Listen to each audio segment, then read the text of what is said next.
Welcome to Pax Europiana. This is a very important monument here in Belgrade about France's contribution to World War I and to Serbian freedom in World War I, and that is a very, very important contribution. But as well, I would like to remind that this is the Europe of the long gone past. This conflict between Germany and France, these imperial conquests and this encirclement of Germany and this eternal conflict of 1,000 years which are between Germany and France. And we have overcome that in this horrors of the World War II, and then later with American help in NATO and in the European Union. And we should now no longer think in that terms. Unfortunately, some in France and in Serbia still think in that terms, and that's devastating for our European unity. And especially some in France still promote this idea of European sovereignty, as if we should or want to be sovereign or from America in a sense, because that's the implied idea. And I remind that World War I was only won because of American massive, especially decisive was the financial support of the UK and of France. They came late in the war, and then but also in the 1918 battles. Of course, in the summer, this huge 2 million army fresh from America was decisive. And as well, obviously, their fiscal support from April to 1917, and the huge material support, these millions of trucks which brought the mobility to the Western Front.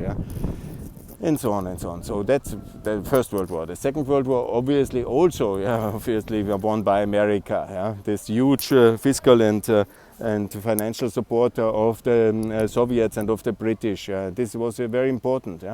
And then obviously the Cold War.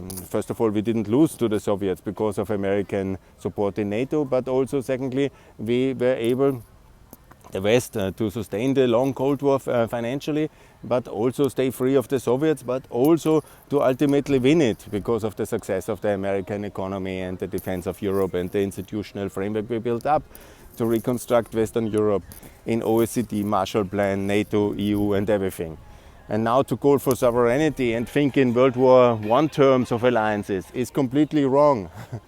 That's why I oppose so much the idea of sovereignty, because of course we are all sovereign, it's no doubt, but we are allied, we are united in the West, in the transatlantic unity, in this cooperation between America and Europe, as the summit yesterday with President Biden has shown, and that it took whatever 70 years that the American presidency is at the EU Council. That's also a sign of how much jealousy and kind of fantasy there is.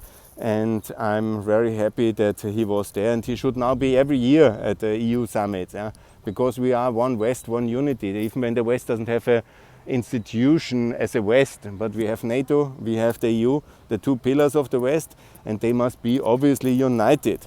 We cannot afford disunity and breakup and this kind of divisions which have led to so many wars. And this French monument here in Belgrade is a very good symbol for a terrible past, where we were all in the 19th century so divided in so many terrible wars of revenge and mutual revenge, and again escalation and revenge, which escalated in 2 world wars.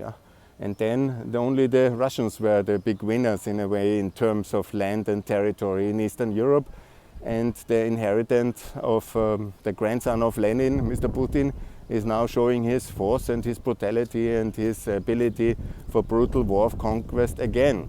He will not succeed, but it's of course a wake-up signal for all of Europe that all this kind of particular sovereignist kind of debates are totally wrong and absolutely to be rejected. What we need is more unity in the West. We need to complete the West. We need to fulfill all our promises and tasks of a defense union, of transatlantic free trade agreement, of institutions that work, to enlarge them, to let more people in the free world, because maybe West is not the appropriate term, it's more the free world united against Russian autocracy. That is, I think, the task of the future, and I call to France to end all this kind of particular kind of alliances against America or against Germany, but to work as a full integral part of the West and to win together. We should be united as the West, as the free world.